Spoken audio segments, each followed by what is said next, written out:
নমস্কার, আশা করি আপনারা সবাই ভালো আছেন। একটা নতুন ব্লগ নিয়ে আবার এসে গেছি। এবার চলুন আপনাদের আমি রুমগুলো ঘুরিয়ে আনি। এই যে রুমটা দেখছেন যেখানে দরজা বন্ধ, এটা হচ্ছে মামনি বাপির ঘর, আর আপাতত এখন আমার আর সুমনের ঘর।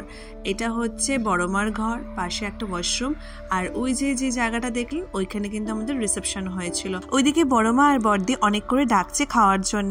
চলুন দেখে নিই আজকে আমাদের লাঞ্চে কি আছে। যেহেতু আজকে হরিসভার লাস্ট দিন, মানে পুজোর দিন বলা যেতে পারে, তাই লুচি, আলুর দম আর পনিরের তরকারি এটাই হচ্ছে আজকে মেনুতে আছে। আর তার সাথে লাস্টে কিন্তু পান্তুয়াও আছে। ভীষণ গরম। আমরা এবার আশেপাশের আত্মস্বজনের বাড়ি একটু ঘুরতে যাব। চলুন।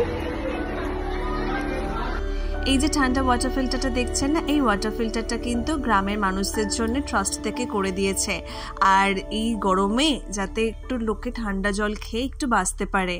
আর এই পুজোর 3-4 দিন কিন্তু এই ওয়াটার ফিল্টারটা ইউজ করেছে হচ্ছে শরবত দেওয়ার জন্য। আর আমরাও কিন্তু সেখান থেকে বাদ পড়িনি, আমরাও কিন্তু 1 গ্লাস শরবত খেয়ে নিলাম। আর এই জায়গাটা দেখছেন, এই জায়গাটায় প্রত্যেক বছর বাৎসরিক উৎসব হয়। আর এই যে দেখছেন এখানে ছোট ছোট কড়াই, এখানে কিন্তু ভোগ বানানো হচ্ছে। আর ইনি হচ্ছে আমাদের মেজদা। যখন বাৎসরিকে ভোগ হয় প্রত্যেক বছর, তখন কিন্তু এই জায়গাগুলোতেই কিন্তু রান্না থেকে শুরু করে আনাজ কোটা সবকিছু হয়। আর এনাকে দেখছেন, ইনি হচ্ছে আমাদের মেজো বৌদি। আর আজকে যেহেতু খুবই গরম পড়েছে, তাই কিন্তু ঘরে ঘরে এখন শুধু শরবতই সবাই খাওয়াচ্ছে। এখানে এসেও কিন্তু 1 গ্লাস শরবত আমাদের প্রাপ্য ছিল। আত্মীয়দের বাড়ি ঘোরার পরে কিন্তু আমরা চলে এসেছি আবার মন্দিরে, দেখি যদি মায়ের একবার দর্শন পাওয়া যায়। কিন্তু মায়ের দরজা বন্ধ ছিল, আবার কিছুক্ষণ পরে খোলা হবে, মানে বিকালবেলার দিকে। বিকেলবেলা হরিসভার জন্য চলে এসেছে ছোটদিরা, ছোটদি, ভাগ্নি সবাই। আর এই দেখুন হরিসভা কিন্তু শুরু হয়ে গেছে।